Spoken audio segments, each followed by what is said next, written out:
നിലമ്പൂരില് UDF-നാണോ മുൻതൂക്കം കൂടുതൽ അതോ LDF സ്ഥാനാർത്ഥി ജയിക്കാനാണോ സാധ്യത? UDF. ഒരു സ്ഥാനാർത്ഥിയായാലും UDF-നെ വോട്ട് ചെയ്യുള്ളൂ. ആർക്കാണ് വിജയ സാധ്യത കൂടുതൽ? അത് LDF. LDF-ൽ ആരായിരിക്കും സ്ഥാനാർത്ഥി? അത് ആരാണോ പാർട്ടി നിർത്തുന്നത് അവര്. PV അൻവറിന്റെ പോക്ക്, പാർട്ടിയിൽ നിന്നുള്ള പോക്ക് എങ്ങനെ ദോഷം ചെയ്യുന്നുണ്ടോ അതോ ഗുണം ചെയ്യുന്നതാണോ തോന്നുന്നത്? ദോഷം ചെയ്യില്ല. UDF അല്ല LDF ഇവിടെ ജയിക്കുന്നാണോ പറയുന്നത്? അതെ, LDF ജയിക്കുന്ന വെറുതെ അല്ല. LDF ഈ മണ്ഡലത്തിൽ നടത്തിയ വികസന പ്രവർത്തനങ്ങളാണ്. അതുകൊണ്ട് തന്നെ LDF ജയിക്കുന്നുണ്ട്. അത് സ്ഥാനാർത്ഥി ആരായാലും കുഴപ്പമില്ല. ഇല്ല അത് അൻവർ എഫക്ട് ഒന്നും ഇവിടെ ഇല്ല.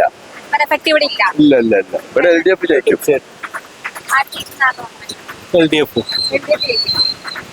LDF സ്ഥാനാർത്ഥി ആവാനാണ് സാധ്യത? അതൊന്നുമല്ല, പാർട്ടി തീരുമാനിക്കും. പാർട്ടി തീരുമാനിക്കും. ഇപ്പൊ UDF-ല് VS ജോയി ആണോ അതോ ആര്യയുടെ ഷൗക്കത്ത് നിന്നാലാണ്? ഏത് കോലിന് നിർത്തിയാലും ഞങ്ങൾ ഇവിടെ ഫൈറ്റ് ചെയ്യോ?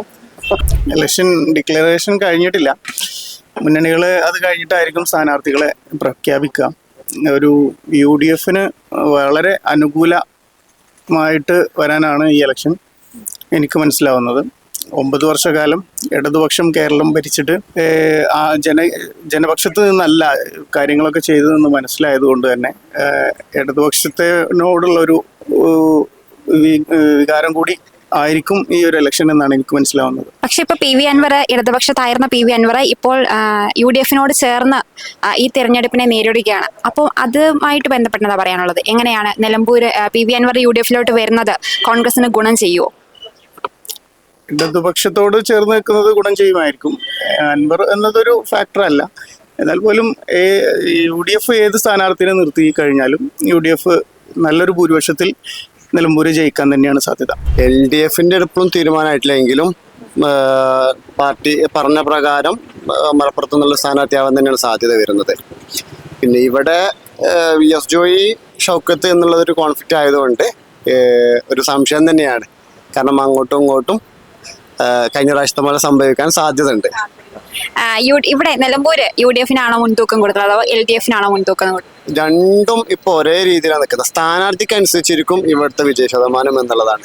ഇനി സ്ഥാനാർത്ഥികൾ തീരുമാനമായി കഴിഞ്ഞാൽ മാത്രമേ നമുക്ക് കൃത്യമായിട്ട് ആര് ജയിക്കുമെന്ന് മുൻകൂട്ടി വിലയിരുത്താൻ പറ്റുള്ളൂ എന്നുള്ളതാണ്. LDF-നും UDF-നും തുല്യ ഇതായിരിക്കും ഉണ്ടാവുക. കാരണം ആര് നമുക്ക് കണ്ടറിയണം എന്തായിരിക്കും എന്നുള്ളത്. UDF-ൽ ആര് സ്ഥാനാർത്ഥിയാവാനാണോ സാധ്യത? UDF-ല് രണ്ടുപേരും ഉയർന്നു കേൾക്കുന്നുണ്ട്. ആര്യയുടെ ഷൗക്കത്തും കേൾക്കുന്നുണ്ട്. പിന്നെ നമ്മളെ VS ജോയി. ആര് സ്ഥാനാർത്ഥിയാവാനാണ് നിന്നാലാണ് വിജയിക്കാനുള്ള സാധ്യത കൂടുതലുള്ളത്? എന്റെ അഭിപ്രായത്തിൽ ആര്യയുടെ ഷൗക്കത്താണ്. മുന്നണി കോൺഗ്രസ് ഷൗക്കത്ത് സ്ഥാനാർത്ഥിയാവാനാണ് സാധ്യത.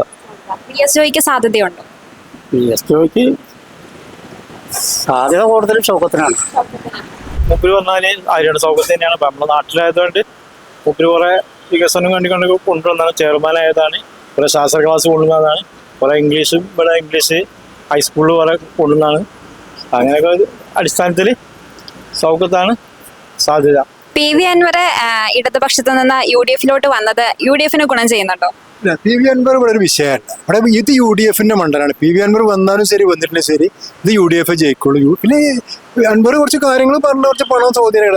PV അൻവർ വന്നുകൊണ്ട് UDF ജയിക്കുന്നില്ല. UDF അതുകൂടി ഇതുണ്ടാവും. കാരണം അന്ന് PV അൻവറിന്റെ ഇതുകൊണ്ട് ജയിച്ചതല്ല, ആര്യോടിനുള്ള വിരോധം PV അൻവറിന്റെ പണം പവർ ഉപയോഗിച്ച് കുറച്ച് വോട്ടുകൾ കിട്ടിയാണ്. അതായത് UDF-ന്റെ സ്ഥിരമായിട്ട് UDF ജയിക്കുന്ന മണ്ഡലമാണ്. ആരെന്താലും UDF ചെയ്യും. നിലമ്പൂരിൽ ഉപതെരഞ്ഞെടുപ്പ് ചർച്ചകൾ സജീവമായി തന്നെ നിലനിൽക്കുകയാണ്. മുന്നണികളിൽ ആരാകും സ്ഥാനാർത്ഥി എന്നതിനെക്കുറിച്ച് ജനമനസ്സുകളിൽ നിലമ്പൂരുകാരുടെ മനസ്സിൽ വ്യക്തമായ ഒരു ചിത്രമുണ്ട്. എന്നാൽ ശക്തമായ ഒരു മത്സരം നടക്കാനാണ് സാധ്യത എന്നാണ് വിലയിരുത്തൽ. News desk 24 Nilambur.